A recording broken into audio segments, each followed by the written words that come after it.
როცა თვითმფრინავი ჩემს მშობლიურ ქალაქ თბილისში ეშვება, ჩანთაში პასპორტის ძებნას ვიწყებ. ეს დოკუმენტი ჩემი თავისუფლების გარანტიაა. საზღვრის გადაკვეთისას პასპორტს ამოწმებენ. დღეს ეს ჩვეულებრივი მოვლენაა. აქ 20 წლის წინ მომხდარი თვითმფრინავის გადაცების მცდელობის შესახებ არაფერი ვიცი. ვცდილობ გავიხსენო რაიმე კონკრეტული ამ ამბის შესახებ. ბავშვობის ბუნდოვან მოგონებებში მხოლოდ ლურჯ ფერს პოულობ. ახალი ამბების დიქტორი ამ ლურჯი ფონის წინ იჯდა და მკაცრი ხმით სასტიკ ბანდიტებზე საუბრობდა. მილიონობით სხვა ახალგაზრდის მსგავსად ისინიც ეუფლებოდნენ სპეციალობას. სწავლობდნენ მუსიკას და უცხო ენებს, მხატვრობას და ლიტერატურას, სამსახიობო ოსტატობას თუ საექიმო ხელოვნებას. ეს იყო 1983 წლის 18 ნოემბერს. თბილისის აეროპორტში ერთმანეთს 7 ახალგაზრდა შეხვდა. 6 ბიჭი და 1 გოგო. მათ ჩემსავით თვითმფრინავის ბილეთი ედოთ ჯიპეში. ფრენა შავი ზღვის მიმართულებით 15 საათსა და 40 წუთზე იწყებოდა. შავი ყუთის ჩანაწერი გაფრენის სამსადის კვამცნობს.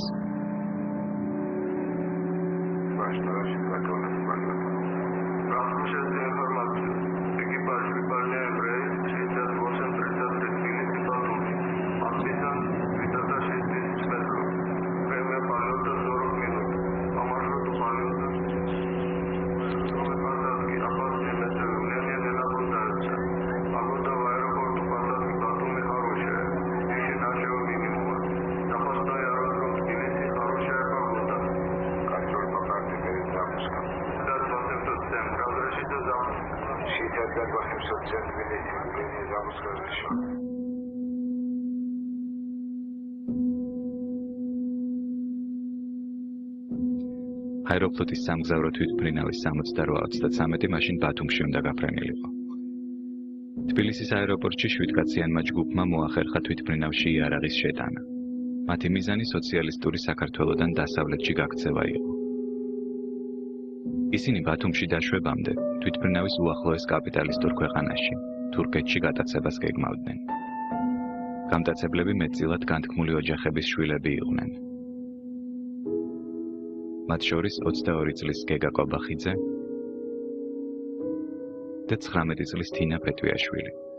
ერთი დღით ადრე გეგამ და თინა მიქორწინეს. სასაცილო და მხიარული იყო გეგა დამირეკა და შემაცოდა თავი, ვიღაცა ხეიბარი არის და ავანტყოფი არის და მე თქვა რომ მინდა შენთან შეხვედრავ და მე არ მინდოდა რა თქმა უნდა უარი უთხარი და თქვა რომ კარგიო შენ მე მაინც წავალო ეკო და შენ თუ არ მოხვალო ჩემ გულს მოკლავთ რაღაც მოკეთ ძალიან ისეთი ტრაგიკული რაღაცნაირი ხმით ესეთი რაღაცა თქვა და ну, რა თქმა უნდა, მე რომ ნახე ვინ იყო და რა იყო ხარ საერთოდ ახლოს არ იყო ესეთი ნამდვილად გამაშაღი რა უბრალოდ და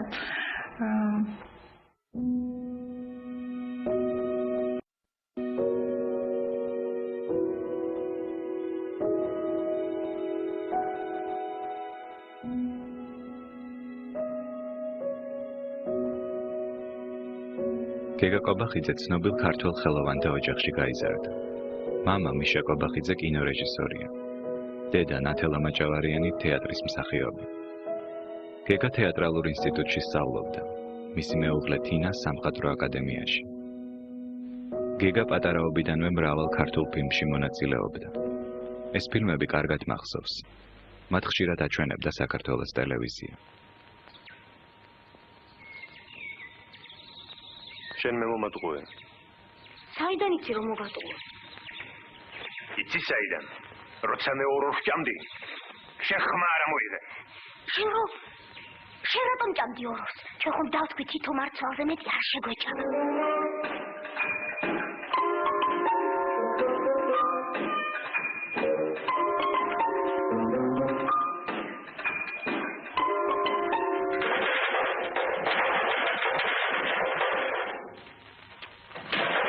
მიყვარს, გაიგეთ, მიყვარს. გეგა ჩემ ბავშვობის ძალიან ახლო მეგობარია, იმ დროს თვითონ სკოლაში ერთ კლასში ვიყავით და მე რომ ყოველდღე ხდებოდით ფაქტიურად. აი იშვიათად რომ დღე ძალიან ის მქონდა ერთიანი როგორ გითხრა თამაში თუ შეიძლება ითქვას ესე აწყობილი. კარგად ორივეს. წყვილად კარგად თამაში.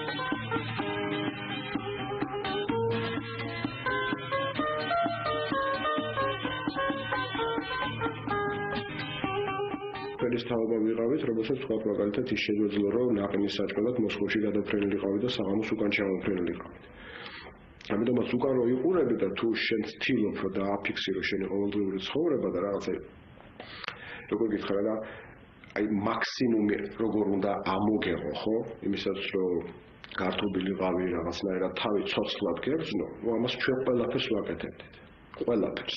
აი ოთახში სადაც გაიყო იქ ამერიკის დროშა იყო დახატული რეიგანის სურათები ქონდა ყველა ექსები იყო ამ კედლებზე და აი საუბარი ვთქვათ იმისა რომელსაც ყველა ლაპარაკობდა რომ ეს რა საშინელი ქვეყანაში ცხოვრობ და რა საშინელი რეჟიმია მე ხარ ცოტა თუ რაღაც ყვა გიჭრის რაღაცას აზროვნებ რაღაცას კითხულობ რაღაცას უყურებ იგივე ინფორმაციას რაღაცა გესმის ამას ის უქმეს ეს ამას ისა ну რა თქმა უნდა ისიც ამბობდა რა საშინელ ქვეყანაში ცხოვრობ ზედა და რა საშინელ ქვეყანაში მაგრამ ის რა ახლა წავიდე და მე სხვა ქვეყანაში ვიცხოვრო და რაღაცა ასეთი ყოველ შემთხვევაში ჩემთან არ გამოუხატა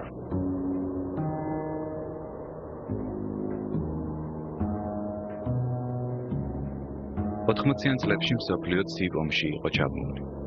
საბჭოთა კავშირის ჩარაზული საზღვრების, რკინის ფარდის მიღმა დიქტატურა მართლობდა.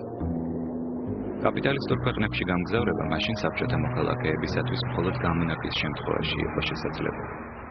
დღეს ქალაქის შენობებზე შემორჩენილი ცარიელი ადგილები იმ დროს მახსენებს, როცა თბილისი ლენინის პორტრეტებით და ძეგლებით იყო მორთული.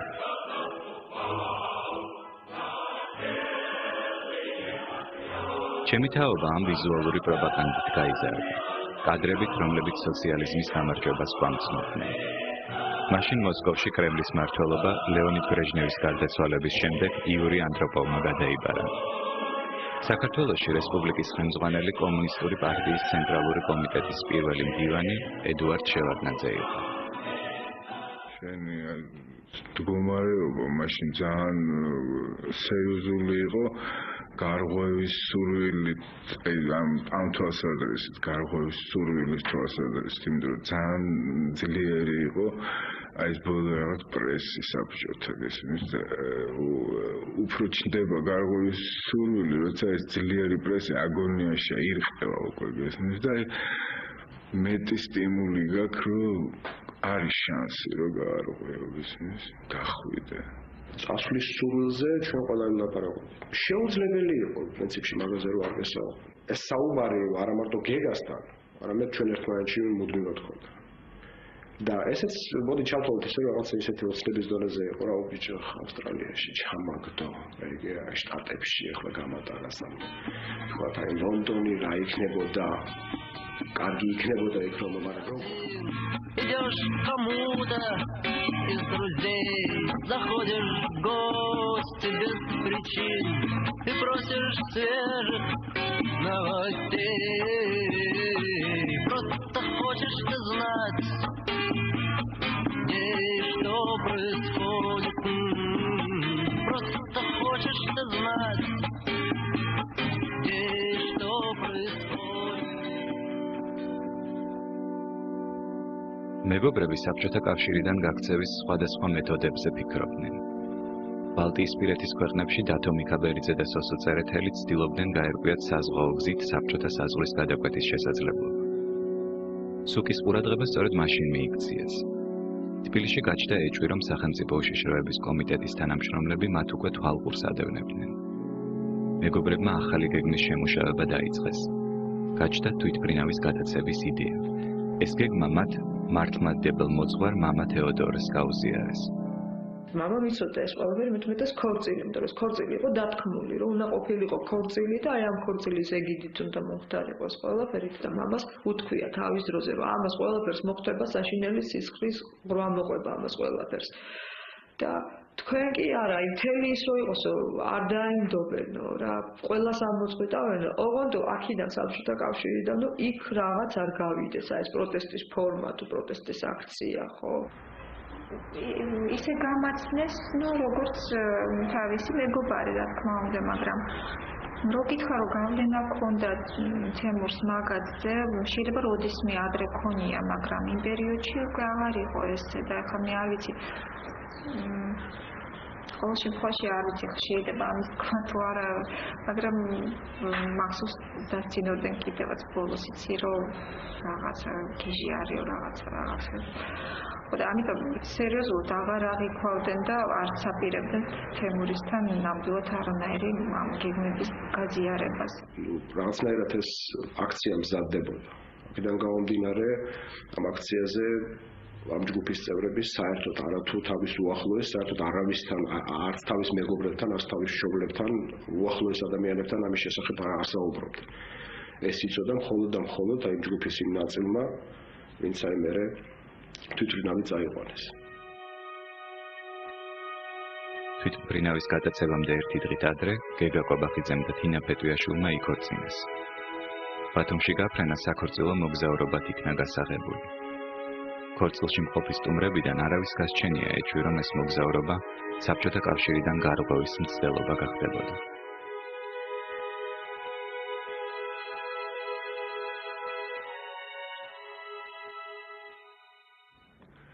უცნაური იყო, იმიტომ რომ მე რაღაც ყოველ შემთხვევაში რაღაც უფრო პოზიტიური ის მქონდა რა დამოკიდებულება მაგ დროს რომ რაღაც ქორწილია და სიყვარულია და ახალი რაღაც იწყება და ამ დროს რაღაც დაიწყო უფრო ესეთი რა უფრო სერიოზული და საშიში წინათ გრძნობა იყო ალბათ ეს რომელსაც მე ეხლა ვაცნობიერებ. ჩემი საშინელი ნერვიული მდგომარეობა ქორწილის დროს. ბოლოს და ბოლოს ახლა რა თქმა უნდა შვილს რომ ათხოვებ ამ შვილს რო ცოლი მოყავს, ნერვიულობ მეტმეტეს როცა ქორწილია იქ რაღაც. უნდა გითხრა ერთი რამ კიდე ძალიან არ უნდა გეგას ქორწილი. იყო სუფრა, იყო ბევრი ხალხი. იყო ცეკვა, იყო ხიარულება და ორი დღის შემდეგ უცებად ვიგებთ ესეთ ამბავს, რომ გეგამ და კიდე გაუგებარმა ხალხმა მაშინ არაფერი არ ვიცოდით, კიდე რა მოხდა, როგორ მოხდა, გაიტაცეს თვითმფრინავი. თვითმფრინავი შავი ზღვის მიმართულებით 15 საათსა და 40 წუთზე დაიძრა. გაფრენიდან რამდენიმე წუთის შემდეგ პილოტებმა თვითმფრინავი თბილისისაკენ მოაბრუნეს. დღემდე გაურკვეველია, ვისი ბრძანებით მოხდა კურსის შეცვლა. შავი ყუთის ჩანაწერში ბათუმში არასასურველი მეტეოპირობების შესახებ არაფერია ნათქვამი. კურსის ცვლილებას სამგზავრო სალონში ვერავინ შეამჩნია. ამ მომენტისთვის გამტაცებლებმა იარაღის მუხარით პილოტებისაგან თვითმფრინავის თურქეთში გაფრენა მოითხოვეს.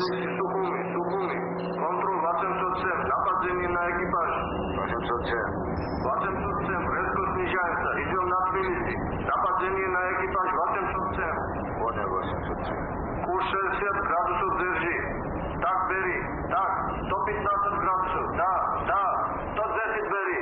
Хорошо, 110, Джигар. 5700 занимаем, да? Да, 5700. Хорошо. ჰაერში გამტაცებლებსა და პილოტებს შორის სროლა ატყდა. ეკიპაჟის წევრები შეიარაღებულები აღმოჩნდნენ.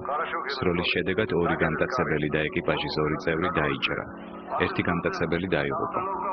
პილოტებმა მოახერხეს კაბინის კარების ჩაკეტვა. გამტაცებლები სამგზავრო სალონში განაგრძობდნენ მგზავრების დაშინებას. ბოლომდე მე პირადად არ მიგრძნია შიში გარდა იმ მომენტისა, როდესაც უკვე გავედით სახლიდან. მაშინ დამეწყო რაღაც. იცი რა იყო ძალიან უცნაური რომ და რატომღაც მე გაერკვა რომ ყველას რაღაცა ბოჭავდა, რაღაცა აკავებდა ყველას და მაინც რაღაცა ძალას მივყავდით, იცი ამ თვითმფრინავისკენ. ერთმანეთის წამხედურობით აღარ უნდათ გაჩერება, მაგრამ ბოლო დღეს უყელა მოვიდა. ბოლო დღეს უყელა ეძებდა მამას, იმიტომ რომ იცოდნენ რომ მამა რეალურად ამათ გააჩერებდა. ეს მომენტი თან უნდათ ამის გაკეთება, თან ერთმანეთის ხათრით თუ ჯიბრი, ხო, აი ვეღარ იხევდნენ უკან. თან იცოდნენ რომ მამა ამის გამჩერებელი იყო რა ამის ყველაფრის. როცა გეგა და ესენი გავიდნენ სახლიდან რაღაც 15 თუ 10 წუთში აღარ მახსოვს ზუსტად იქიდან ქუჩის მხრიდან კაკუნი გაისმა ფანჯარაზე და მე გავიხედე ხედავ დგას ეს მე ვიცნობდი და ამიტომ თქვათ არ და ისო წავიდნენ ერთის მოვედი იმის აზრზე რომ რატო მოვიდა, რატო იკითხა, რატო უნდა ეკითხა, რატო იკითხა კი რა, რატო უნდა ეკითხა, იმიტომ რომ ეხლა ჩემს სულთან მე არ ვიცოდი მაგას თუ რაიმე ურთიერთობა ჰქონდა. თვითმფრინავმა თბილისში დაშვება დაიწყო. გამტაცებლებს ჯერ კიდევ სჯერათ, რომ ისინი თურქეთში მიფრინავენ. აეროპორტში სამხედრო ძალების სრული მობილიზაციაა.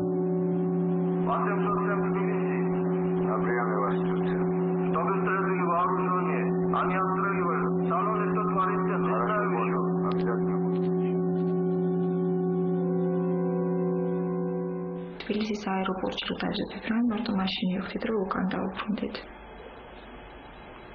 და მე უკვე გამოძიების დროს წავიკითხე მე რომ ესეთი ყოფილა თურმე ისედაც მობრუნებული ყოფილა თვითმფრინავი. და ეს ვერავინ ვერ იგრძნო. დათო მიქაბერიძემ, როცა შეიტყო რომ თვითმფრინავი ისევ თბილისში დაფრინდა, თავი მოიკლა. გია ტაბიძე პილოტებთან ატეხილის როლის დროს დაიღუპა. მძიმედ დაჭრილი სოსო წერეთელი საავადმყოფოში გარდაიცვალა. თვითმფრინავი დაშვებული არ იყო თბილისის აეროპორტში, რომ 20 წუთის განმავლობაში საჯარისო ფორმირებები მერვე პოლკის ავტომატების ჯერით სხრივავდა თვითმფრინავს. იმიტომ რომ აეცილებინათ თვითმფრინავის ცაში ხელმეორედ გაფრენის საშუალება.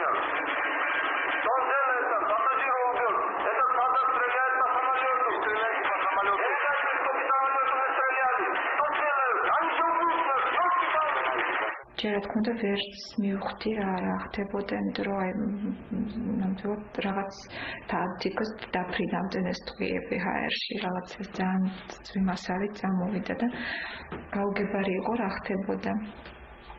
და ნუ მე დავინახეთ კიდევაც ეს გარშემო ალყაში ვიყავით და ხოლმე მაგ დროს ბევრი მგზავრი დაიჭრა, მათ შორის გეგაც დაიჭრა. დაახლოებით აი ეს 8 საათი იქნებოდა. რეკავს ტელეფონი ვიღებონებს და მეუბნებიან რომ იცით რა ძალიან გთხოვთ რომ მოგზავნდეთ აეროპორტში. და მე რო ვკითხე რომ რა შემეთქი საქმე რა ხდება მეთქი რატომ ესა და არა ვიცით რაღაც აქ რაღაც მოხდაო ესეთი ისაო და თქვენი შვილიც და ძალიან გთხოვთ რომ მოგზავნდეთ.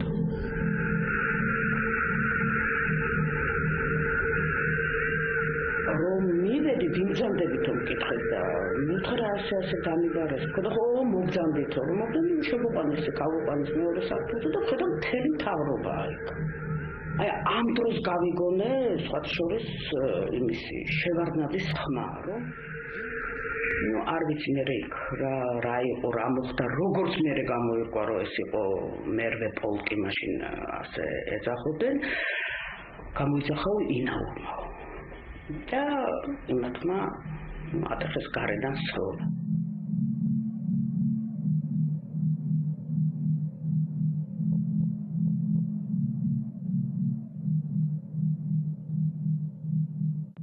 სიგნალი იყო თვითმფრინავში და უცებ თითქოს მიწიდან ამოხტა ვიღაცა სრული ამ სიტყვის მნიშვნელობით ჩემს წინ უცებ ამოვიდა კაცი ძალიან დიდი იყო რაღაც ძალიან შოკში ჩავარდი, იმიტომ რომ ძალიან მოულოდნელი იყო, მართლა ძალიან რაღაც ფანტასტიკა იყო. წითელი შუქი ჰქონდა თვალებთან, არ მახსოვს სათვალე ეკეთათ თუ რაღაც სპეციალური და მე მკითხა რომ შენ მგზავრი ხარო და მე ვთქვი კი მეთქი მაგრამ მე გამოთვალეს მაინც რომ მე არ ვიყავი მგზავრი და პირველი მე ჩამომსვეს თვითმფრინავიდან ესე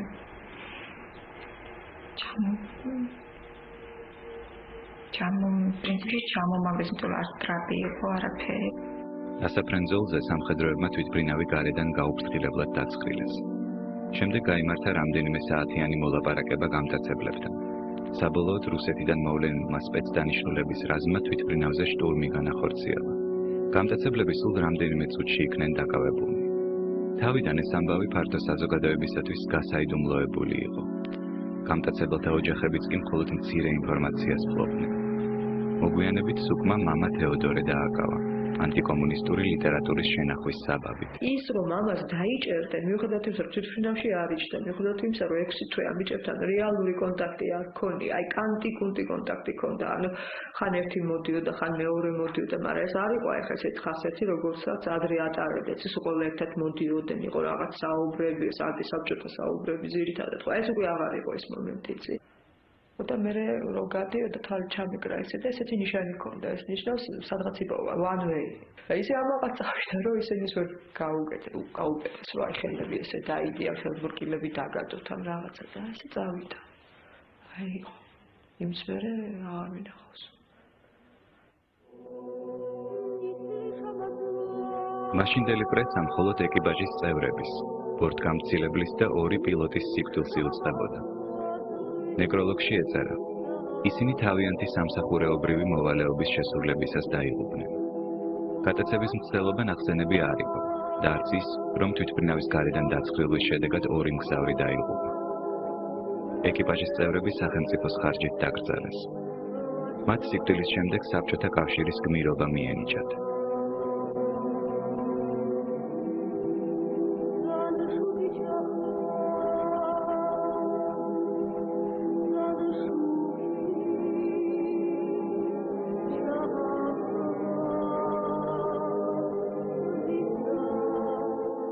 დაკრძალვას ახლობლებთან და თანამშრომლებთან ერთად საქართველოს მაშინდელი მთავრობაც დაესწრო.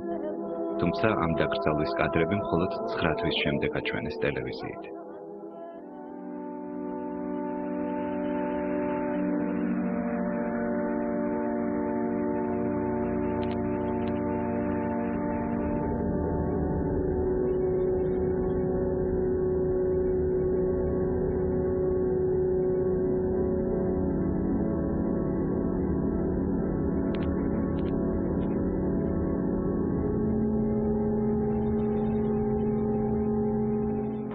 და რა გველოდებოდა საერთოდ სადავართ რა რატო ვართ მან გუშინ სხვაგან მიყავით და უცებ აღმოჩნდით ესეთ კოშმარში რომელიც ძალიან დასაჭირებელი იყო, მაგრამ რეალობა იყო და აი რაღაც საშინელი გამოუვალი მდგომარეობა იყო, რომ ვერაფერს ვერ უშველიდი, რა ვიცი, მოგეთი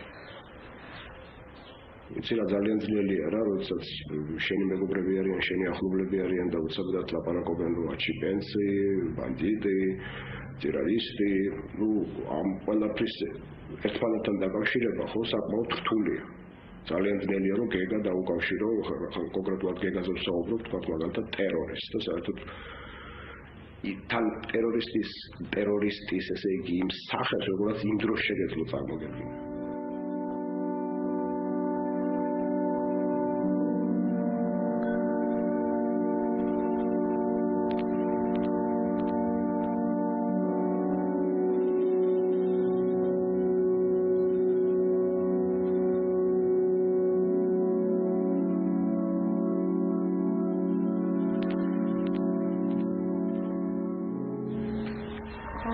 პირველ დღეს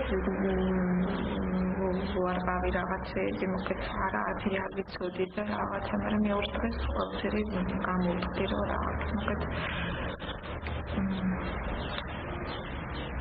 რაც ვიცოდი ყველაფერი ფაქტიურად მაგრამ არ მქონდა გამბედაობა რა, აზრიც არ მქონდა იცი, იმიტომ რომ აბსოლუტურად გაუგებარი იყო ვინ რაც იძახდა და აბსოლუტურად არ ვიყავით იმისთვის მომზადებული რომ რაღაც გეგმა გქონოდა რომ არ თქვათ და არ გამოვიდეს რამე და აი რა ვქონათ მე და ეს მეორე ვარიანტი არ მქონდა საერთოდ. ეს ტიპი ვინც იმას მიშვებოდა, ვინც დამკითხა რა. საკმაოდ ისეთი იყო. საკმაოდ ერუდირებული, ასე ვთქვათ, მეგობარი იყო და ამხანაგი.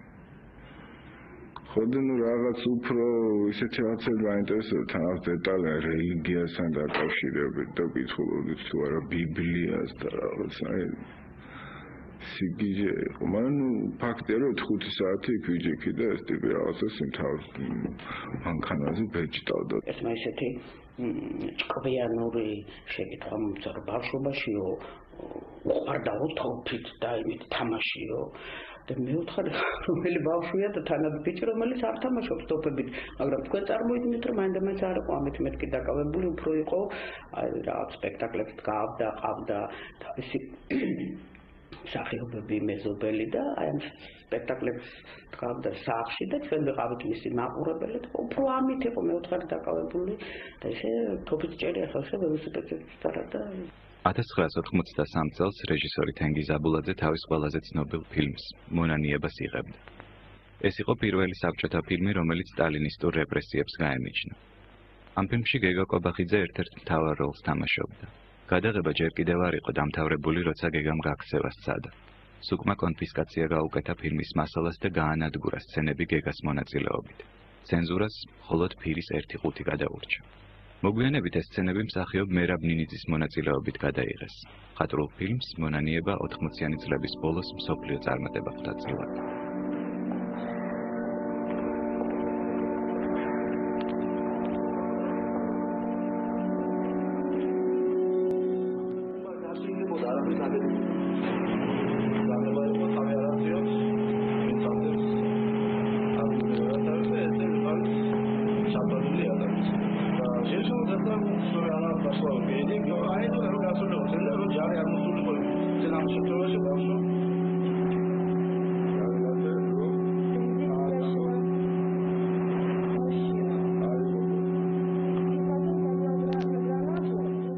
გეგა ძალიან გამხდარი იყო, რაღაც არანორმალურად გამხდარი იმდენად რომ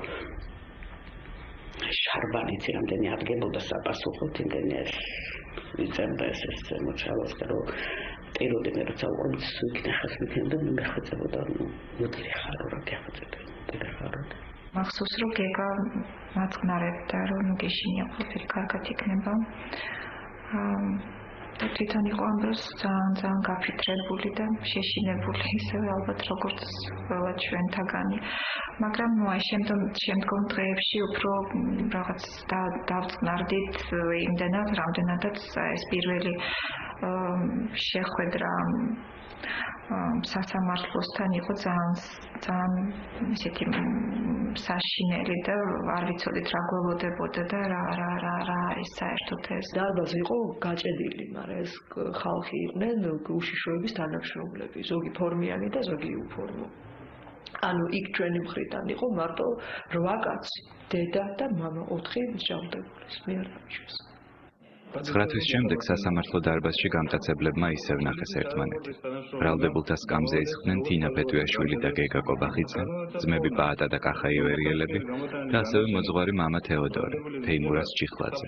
საზოგადოებაში ასეთი პოლიტიკური მნიშვნელობის შემთხვევა ბოლომდე ვერ მიიჩქმალებოდა და საბჭოთა ტელევიზია პროცესის ცენზირებულ კადრებს გადმოსცემდა. ახალ ამბებში გამტაცებლებს ბანდიტებად მოიხსენიებდნენ. გარღვევის ეს მცდელობა სამაგალითოდ უნდა დასჯილიყო. გაიმართა იდეოლოგიური საჩვენებელი პროცესი. მეთაურის როლი სასამართლომ მამა თეოდორეს დააკისრა. ხო, ჩვენ გვამხნევებდა ძალიან და თვითონაც იცი რა როლი ქონდა, არ ვიცი, იმიტომ რომ ძალიან ესე იგი აქტიურად თავს აბრალებდა ყველაფერს, თავის თავზე იღებდა ყველაფერს და ისე რომ რაღაც მომენტში შევეჩვიეთ კიდევაც იცი უკვე რეაქცია აღარ ქონდა, იმიტომ რომ ნუ თავიდან რა თქმა უნდა შოკირებულები ვიყავით, მაგრამ მე იცი რომ ესე იგი არ გაუთავებლად სულ ყველაფერს იბრალებდა ყველაფერს და საქმეში ესე იგი რა ქვენაც ხიაპუმარა თქონდ არანამდვილი არამედ იყო მარტივი გათვლა. მე თვითფრინავში ისედაც არ ვიჯექი, მე თუ რამეს დავიბრალებ, ამათ მე დანაშაულს შეუსუბუქებ და მუხლს მოვაკლებ, ანუ სასჯელის ზომას გაუნახევრებ, მე უკეთეს შემთხვევაში მომიმატებენ სასჯელის ზომას, მე ვიჯდები 5 წელი იქნება 6 თუ 10, სამაგეროდ ამათ დავიხსნი სიკვდილისგან. აი ესეთი გათვლა იყო. და აქედან გამომდინარე მე საქმიდანაც ნახავ, რომ იცოდა, არ იცოდა, ეკითხებოდა, არ ეკითხებოდა, ყველაფერს იღებდა თავის თავზე. კიდევ ესე იგი პირისტრალკა მიდიოდა ასე ვთქვათ პილოტებს ნუ სროლის ხმები ისმოდა და ამ დროს მე ვტაცე ხელი იმის ხმებში და გავაჩერე ესე იგი მოვკიდე ხელი მან დაიყვირა у меня говорит нет оружия რამდენჯერმე მითხრა მე მაინც იცით ყოველმაინც ეგოისტი ადამიანები მithumetes დედა სულ იმას ფიქრობდი რომ აი რომ მიდიოდა სად მტოვებდა მე კაცო როგორ მტოვებდა ესე ნუ ერთი დედაშვილი ვიყავით ხო და იქ სასამართლოზე რომ ამბობდა რომ დედა ჩემი და მოსამართლე უთხრა კაცო რა არის ამ სულ დედაშენ სახსენებო და ამბობ რომ დედა ჩემი და ესე რომ მიდიოდი ამ დედაშენ ვინ გითხრათ მე იქ წავდი და მოვეწყობოდი დედა ჩემსაც რომ გამოვიძახებდი და წავიყვანდი თან მაგრამ შემაიყო რაღაც საფრთხე რა ხრაში უკვე დიახსოვს რომ იარავით ამოღებული მაქვს მაგრამ სერვისის ბეთანიაში მე მგონა რამდენადაც უცნაურად არ უნდა ჟღერდეს მიხაროდა ყოველი შემდეგი დღე რომ სასამართლოზე წასულიყავი მერე უკვე როდესაც შევეჩვია ამ პირველ უხერხულობას და იმიტომ რომ მიხაროდა ბიჭების ნახვა და მე მკითხეს რომ თქვენ იცოდითო რომ ფერმძიმეთ იყო და მე ვთხარი ხა მე ესე ხوار შეეკითხე ხა ფერმძიმეთ ახარ ყარ დავუწევ მაგრამ ისე მეთქი ნუ რაღაც ვატყობდი რომ ვერ იყო მეთქი ისე რაც ფერმძიმე ხალხს ჩვევია და ეს არის თქო და დაახლოებით რა ნუ მე ვთხარი ალბათ რაღაც დაახლოებით ესე 3 თვის ფერმძიმე მომეთქე ალბათ ჩემ განდრომ გავიდნენ საქმეში წარიანი ციხეში თინა პეტუიაშვილს აბორტი გაუკეთეს. არც მას და არც სხვა გამტაცებლებს ადვოკატების არჩევის უფლება არ ჰქონიათ. გზავრების მანიპულირებული ჩვენებები გამტაცებლების დაცვას უფრო ართულებდა. ძალიან მაინდა-მაინც არ ამხსენიათ. კინოცხინა როგორც სასამართლოს ცეთი მომენტები იყო, სადაც ჩემი ადვოკატი უნდა ჩარეულიყო და ეთქვა რაღაცა ჩემს სასარგებლოდ და ნუ ეს ხალის უჩუმად იჯდა. მე დედა ჩემმა აკეთა ძალიან ისეთი სკანდალი სასამართლოზე დამიხვირა რომ ეხლავე უარი თქვი ადვოკატს თორე თავს მოვიკლავო და კი მესმოდა რომ დავუშვათ რაღაცები გამოტოვა მაგრამ იმდენად დამნაშავედ გრძნობდი თავს რომ პრეტენზია არ მქონდა რომ რაღაც ხალხი ჩარეულიყო ეს ქარი და რაღაცა და ხოდა რაღაც მომერიდა დედა ჩემმა ესეთი სკანდალი რომ მოაწყდა ბოდიშიც კი მოუხადე ამ ქალს. პატამ როგორ უთხრა, ესე იგი, გამოაცხადა რომ არ უნდა, პატამ გამოაცხადა რომ არ უნდა გაფუდეთო ტუალეტშიო? ესა რომ არ უშენდა. ესე იგი მე თქვენ ადასტურებთ იმას რომ მე იმ ქალს აი თავშივისაც უნდა რომ დავემუქრე მოგიყვავ და ასე ეს ბავშვი რომ დაემუქრე ეს კი ვიცი მაგრამ კონკრეტულად რომ არის ბავშვი. ასე მე ვუხდებოდი რომ შენ პატარა ბავშვო დაუკლავთო სიტ და გალევინებ თქვენო შევჭამ ჩვენო და გაგურებინებ თქვენ я вы можете искупить вину перед очередной шерпать надо перед его внуками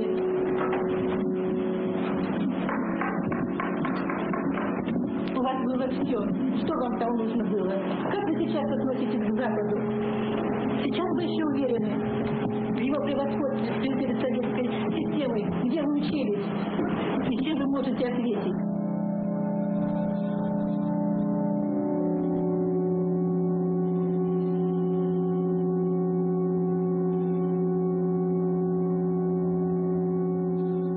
მოიჭდებოდა თვითმფრინავი.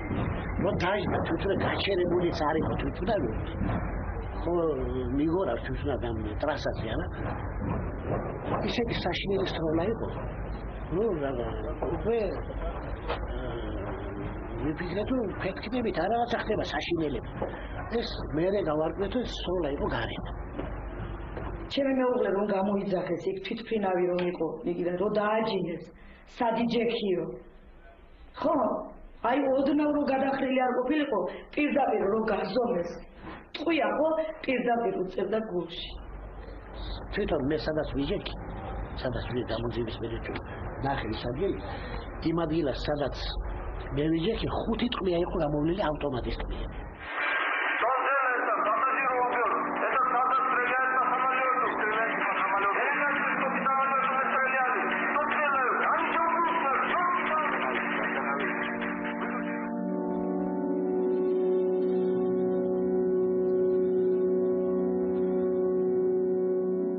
ამასობაში ხამბინდრე ყავდა და მეუბნებოდა რომ აი გეგას არაფერი ესეთი დიდი დანაშაული არ აქვს შესში არ აქვს ხელი გასწრილი და ალბათ გეგას 10 წელს 8 წელს ნუ რაღაცებს შეწარული ეს რაფათ მოხდა რომ 1 აგვისტოს დაწყებული სასამართლო 13-ში დამთავრდა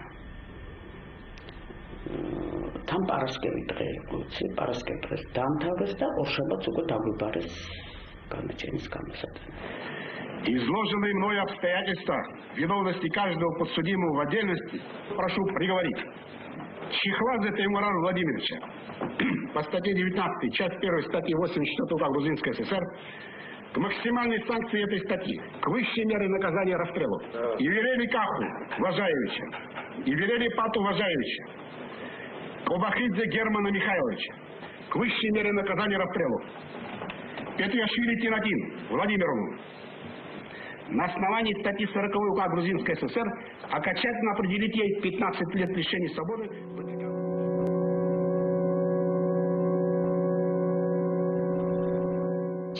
განაჩენი არც განიგია უბრალოდ ყველაზე რა თქმა უნდა მეტად გეგაზე განვიცადე რომ გავიგე რომ გამოუტანეს ესეთი განაჩენი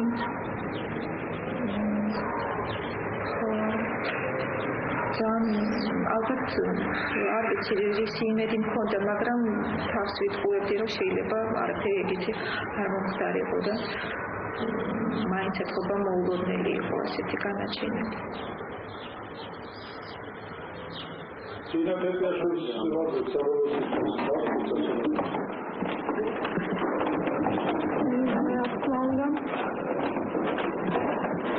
ჩემთვის დამნაშავე ვცნობ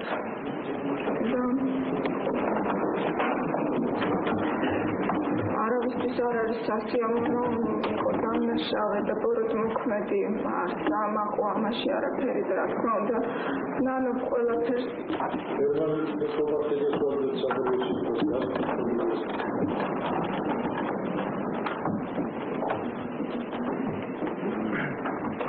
ძალიან მიჟირს ლაპარაკი და მე ვერც ვრავიცი ვერც როდის ვიტყვი ვერ ვიტყვი არა მაქვს მე ამის უფლება რომ სულად გამოჩნდება ეს ევროწყობის მეყენება იქნება რომ ხო მაპატია ვარ როგორ ხო მაპატია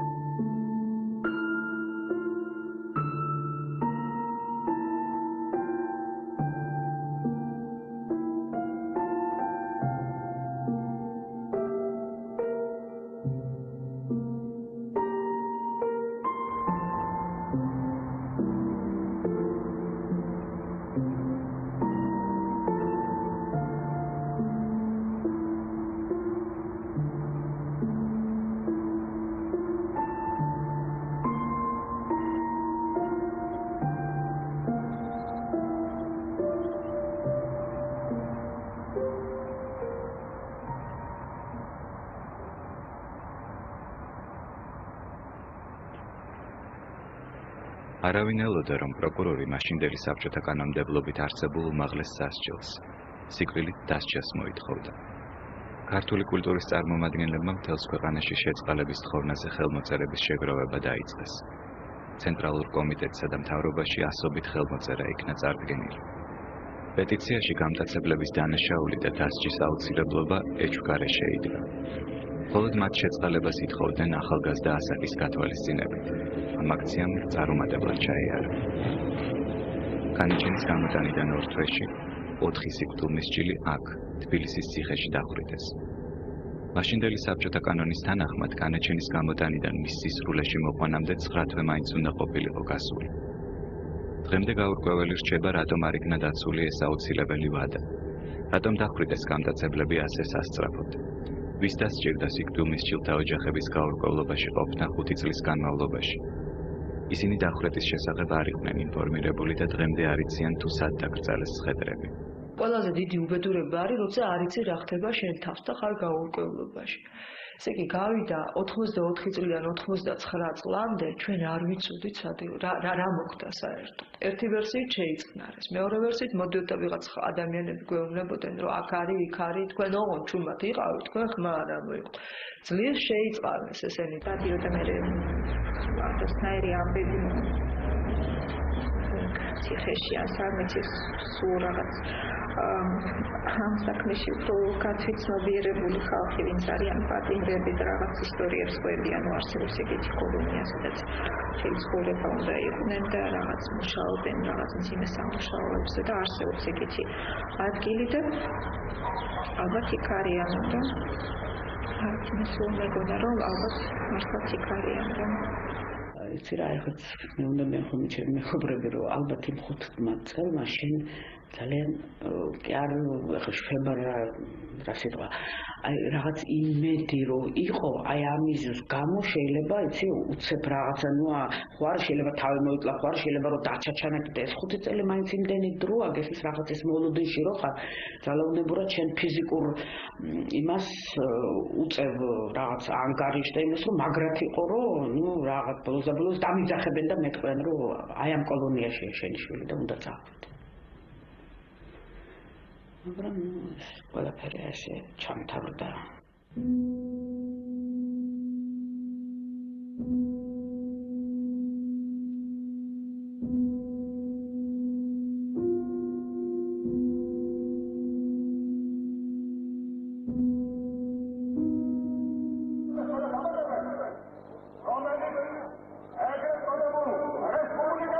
ხუთი წლის შემდეგ საქართველოში ნანატრი თავისუფლება დგება. 1989 წლის 9 აპრილს საბჭოთა არმიამ დაარბია მშვიდობიანი დემონსტრაცია, რასაც დემონსტრანტებს შორის მსხვერპლი მოჰყვა. ეს თარიღი საქართველოს დამოუკიდებლობის ფაქტობრივი დასაწყისია. სულ მალე საბჭოთა კავშირი დაიშალა და საქართველომ თავისი პირველი პრეზიდენტი, ეროვნული მოძრაობის მეთაური ზვიად გამსახურდია აირჩია. რაღაც ჩვენთანაც ცვლილებები მოხდა 9 აპრილის ამბავი რაღაც გადატრიალებები რაღაცა და მოკლედ ვიღაცამ ბოლო-ბოლო მოახერხა რაღაცნაირად რომ ეს საკითხი მოკლედ ჩემს სასარგებლოდ ჩემი განთავისუფლებით დამთავრებულიყო. გამსახურდიას მთავრობამ თვითმფრინავის გადაცემის გამოკვლევის მიზნით დააარსა კომისია. სასამართლო პროცესის ოქმებს დიდი პოლიტიკური მნიშვნელობა მიენიჭა. ოქმები მაშინდელი პრეზიდენტის ოთახებში ინახებოდა. ესენი იმას კი არ ადგენდნენ, რომ აი ვინ ეს როლა, ვინ არის როლა, ესენი ეძებდნენ მე როგორც მე მივხვდი ერთადერთ წერილს, სადაც იქნებოდა შევარდნაძის ხელის მოწერა, რომ დახვრიტეთ. ნუ რა ლოგიკური ხო ეს წერილი როგორ შეიძლება რომ ბუნებაში არსებობდეს. ბრძანებაც რო არსებულიყო, ეგეთი წერილი ბუნებრივია რომ არ იქნებოდა, ხო ლოგიკიდან გამომდინარე. ველოდები იმ მომენტს რომ აი როცა არ იქნება ეს სუბიექტური რეალობა, ანუ ასე ვთქვათ, აი ეს ფონი პოლიტიკური რომ მოშორდება ამ საქმეს, ხო? აი მე გავაკეთებ რეაბილიტაციას. დამოუკიდებლობიდან 2 წლის შემდეგ საქართველოს სამოქალაქო ომის გარცაცში გაერქვა. ახლად არჩეულ პრეზიდენტს ოპოზიცია დაუპირისპირდა. პრეზიდენტი გამსახურდია იძულებული შეიქნა ქვეყნიდან გაქცეულიყო. ძალაუფლება დროებით მას სამხედრო საბჭომ მოიპოვა. რამდენიმე თვეში საბჭოთა კავშირის ყოფილი საგარეო საქმეთა მინისტრი ედუარდ შევარდნაძე საქართველოში დაბრუნდა და სამხედრო საბჭოს ხელმძღვანელობა გადაიბარა. მომდევნო არჩევნებზე იგი პრეზიდენტად იქნა ლეგიტიმირებული და 2003 წლის ნოემბრამდე მართავდა ქვეყანას.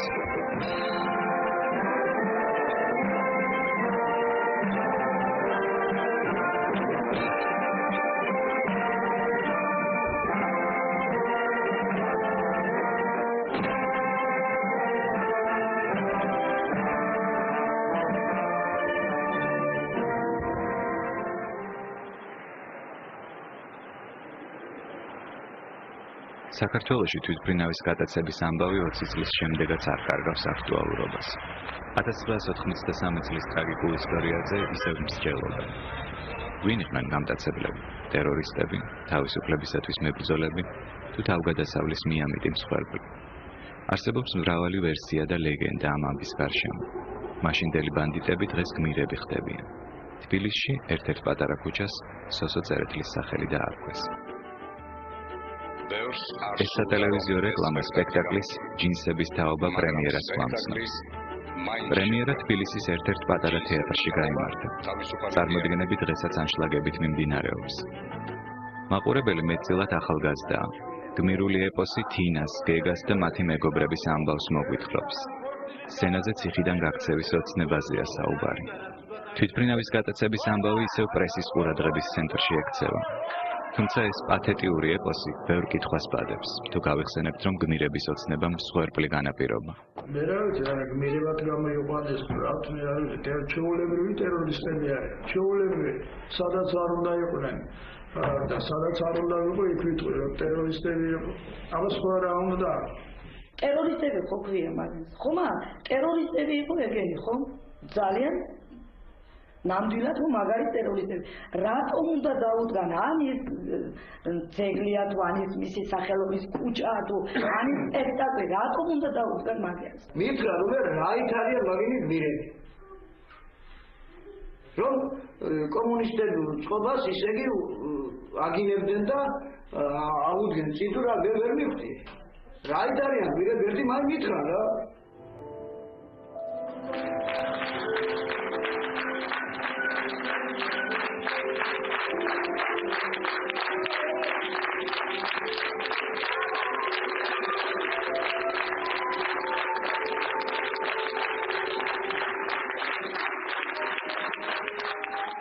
ორი წლის წინ საშინელი რაღაცა რო კიდე დაგვემართა, ამას მე გძლად არ მოყვები, ვიტყვი ყოველთვის რომ გამოჩნდა კაცი, რომელმაც გითხრა რომ იცის ეს თვითმფრინავის ბიჭები სად არიან დასაფლავებული და წაგვიყვანდა და გვანახებდა იმ ადგილს, ნუ უკვე დემოკრატია საქართველოში და ჩვენ შეგვიძლია რომ წამოვასწროთ ჩვენი ცოლები. წავედით ახლა ბევრი ვარ გავაგრძელო, ჩემი მეუღლის ბიჭები, თემურის ნათესავები ისინი და სულ თავის ხელით რაღაცისა და ამჩნდა სოსო წერეთელი. სოსო წერეთელი არ დაუხრითავთ. იგი თვითმფრინავში დაჭრეს და მეორე დღეს საავადმყოფოში გარდაიცვალა. ეს დღემდე ნაპოვნი ერთადერთი საფლავია.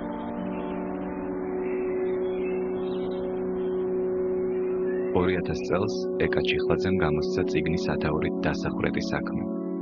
ავტორი მომხდარის გაანალიზებას ცდილობს და გამოძიებისაგან განსხვავებულ ვერსიას გვთავაზობს. მე ვთვლი რომ მე პიროვნულად ძალიან დიდი ზიანი მომაყენეს. მე მომაყენეს ტრამპ, მე ძალიან მაწყე. ფიანის გადაყლაფოს არ ვაპირებ. როგორ გამომივა ეს მეორე მომენტია, მაგრამ სიმართლე ეგ არის რა, რომ სიმართლე რო თქვა და გულწრფელად რო თქვა. აი ეს მამოძრავებს მე და ყველას ხო თავისი ჯვარი ახალ და ჩემი ჯვარი ეგ არის გარკვეულ. აი ამას რომ დავამთავრებ ხო ფსიქოლოგიურად. აი მე გავაგრძელებ ცხოვრებას ალბათ წყნარად. მშვიდად ისე როგორც ყველა ნორმალური ადამიანი ცხოვრობს ამ ქვეყანას. გავზდი ჩემ შვილებს და დაველოდები ჩემ აღსასრულს. შვილებს დაამტკიცე რომ შვილი როგორც არ უნდა იყოს ის შენია. იმას ვერ მოიწოდა ხო, ნუ რაღაც მას გაშორდები, ოჯახს დაანგრე, შეიძლება დედასაც რაღაც, მაგრამ შვილი არის რაღაც საოცარეს და ამიტომ რა ვიცი მე მემაყება ჩემს შვილებს.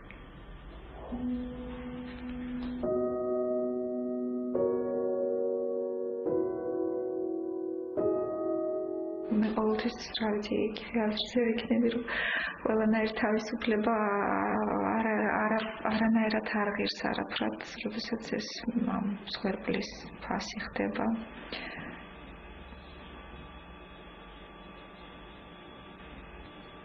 ამან არაფერი პრინციპში გარკვეული ისე რომ ვთქვათ არ ითამაშა როლი, არავინ ამის გამო არ განთავისუფლდა.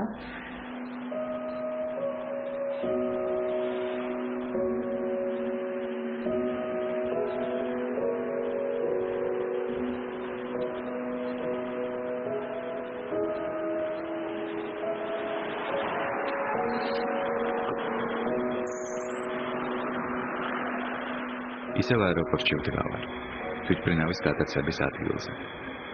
ტელეწამყვანი ლურჯ ფონზე ბავშვების მოგონებიდან კონკრეტულ ამბად გადაიქცა. ჯიბეში თვითმფრინავის ბილეთი მიდევს დასავლეთის მიმართულებით.